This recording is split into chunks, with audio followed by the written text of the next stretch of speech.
కూటమి ప్రభుత్వంపై ధర్మాన సోదరులు ఆగ్రహం వ్యక్తం చేశారు.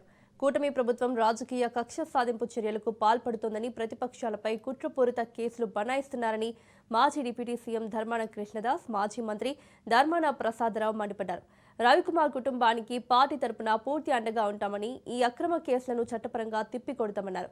ప్రజా సమస్యలపై పోరాడుతున్న చింతాడ రవికుమార్ను రాజకీయంగా దెబ్బతీసేందుకే ఈ కుట్రలని ధర్మాన ప్రసాదరావు ధ్వజమెత్తారు.